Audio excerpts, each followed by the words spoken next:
क्या आप जानते हैं रफ़ी लता का पहला युगल गीत कौन सा रिकॉर्ड हुआ था? बड़ी नोक-झोंक के बीच में हुआ था ये गीत रिकॉर्ड।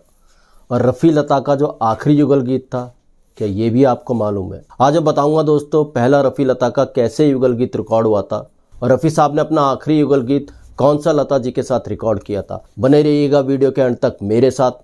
दोस्तों अगर चैनल पर नए हैं तो चैनल को सब्सक्राइब कर लीजिएगा, बेल आइकन भी प्रेस कर लीजिएगा ताकि नोटिफिकेशन आप तक पहुंचते रहे।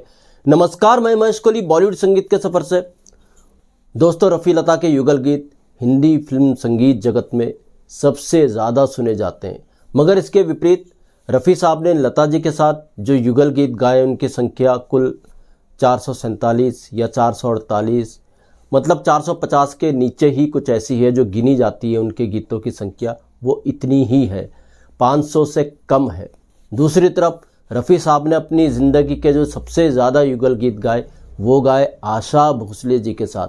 उनकी संख्या 900 से ऊपर है, 903, 904 कुछ ऐसी संख्या रफ़ी साहब के युगल गीतों की आशा भोसले जी के साथ है। मगर सबसे ज़्यादा जो पॉपुलर हुए रफ़ी साहब के युगल गीत वो हुए लता जी के साथ। रफ़ी लता दोनों बहुत बड़ा नाम है और दोनों में कई समानताएं भी हैं दोस्तों। जब अपनी संगीत यात्रा की शुरू की थी, चाहे वो लता जी हों चाहे वो रफ़ी साहब हों, लगभग दोनों की कंडीशंस एक जैसी थी और एक ही साथ लगभग उन्होंने अपनी संगीत यात्रा की शुरुआत की थी। लता जी की अगर बात करें, महज 13 साल की उम्र में उन्होंने फिल्मों में काम करना शुरू कर दिया था उनके पिता के गुजर जाने के बाद, और 13 साल की उम्र में ही उन्होंने फिल्मों में गाया भी। वो मराठी फिल्में थी मगर उनको कुछ खास कामयाबी नहीं मिली। और दूसरी तरफ रफ़ी साहब ने भी अपनी पहली जो स्टेज परफॉर्मेंस की थी वो की थी महज 13 साल की उम्र में। इसका भी बड़ा अजीब किस्सा है, बड़ा खूबसूरत वाक़या है। लाहौर में आकाशवाणी केंद्र के तरफ से के.एल. सहगल को बुलाया गया था परफॉर्म करने के लिए, मगर कहते हैं वहाँ पर लाइट चली गई थी। लोगों को पता था मोहम्मद रफ़ी, 13 साल के मोहम्मद रफ़ी अच्छा गाते हैं, तो रफ़ी साहब के जो भाई थे उनसे गुजारिश की गई पब्लिक को शांत किया जाए और रफ़ी साहब को स्टेज पर उतारा जाए। लाइट चली गई थी, के.एल. सहगल बिल्कुल तैयार नहीं थे स्टेज पे गाने के लिए। तो इस तरीके से फिर रफ़ी साहब को स्टेज पे बुलाया गया और स्टेज पे जब रफ़ी साहब ने गाया तो कमाल धमाल कर दिया था। इस तरीके का रफ़ी साहब ने महज 13 साल की उम्र में परफॉर्म किया था, वो भी के.एल. सहगल के सामने। उसी भीड़ में कहते हैं म्यूजिक डायरेक्टर श्याम सुंदर भी थे। श्याम सुंदर की नज़रों में फिर रफ़ी साहब आ गए। रफ़ी साहब ने अपना जो पहला प्लेबैक किया था, पहली फिल्म के लिए जो गाया था, वो फिल्म थी पंजाबी गुल बलोच और वो एक पंजाबी गीत था। दूसरी तरफ लता जी भी गैर हिंदी फिल्मों में गा रही थी, मराठी फिल्मों के लिए गा रही थी। 1945 में कहते हैं लता जी ने मुंबई का रुख किया।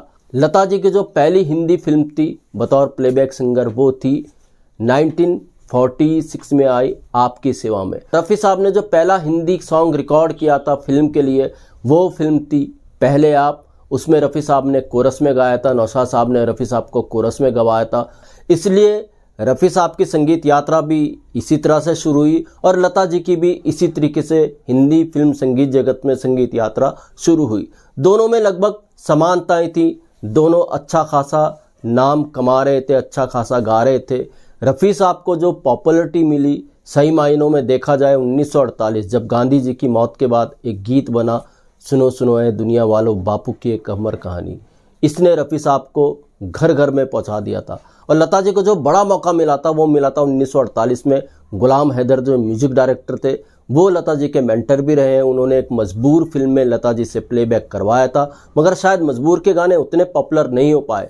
लता जी को जो सबसे बड़ा मौका मिला था वो मौका था महल के अंदर गाना था आएगा आएगा आने वाला, जो मधु बालाजी पे पिक्चराइज हुआ था। और 1949 में लता जी के जब बरसात के गाने आए तो कमाल ही हो गया। दूसरी तरफ रफ़ी साहब ने बैजू बावरा में जब गाया तो फिर रफ़ी साहब ने भी कभी पीछे मुड़ के नहीं देखा। तो लगभग दोनों की जो संगीत यात्रा है वो एक जैसे ही शुरू हुई। दोनों को लगभग एक ही समय में अपना अपना मकाम मिला।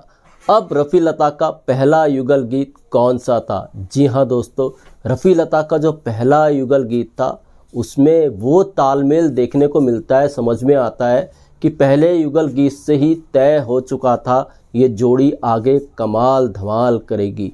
रफ़ी लता ने जो पहला युगल गीत गाया था वो फिल्म थी शादी से पहले, जो 1947 में आई थी। और रफ़ी लता का पहला नोक झोंक वाला जो गीत था, बड़ी खूबसूरत नोक झोंक इस युगल गीत के अंदर, वो था चलो हो गई तैयार। चलो हो गई तैयार। इसका छोटा सा पार्ट मैं आपको सुना दूंगा, बाकी YouTube पे आपको ये गीत मिल जाएगा, आप जा कर के सुन सकते हैं। तो ये तो रफ़ी लता का पहला युगल गीत था।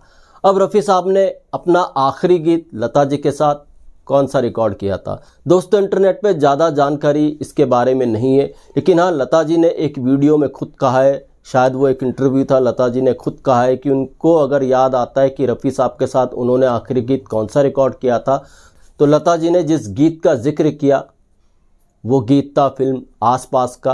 आसपास मूवी के लिए ही रफ़ी साहब ने अपना आखिरी गीत भी रिकॉर्ड किया था, तू कहीं आसपास है दोस्त। और लता जी के साथ जो आखिरी युगल गीत रिकॉर्ड किया था रफ़ी साहब ने, वो इसी फिल्म के लिए किया था, अगर लता जी की माने तो। जी हाँ, जाहिर सी बात है, लता जी के साथ वो गीत था शहर में चर्चा है।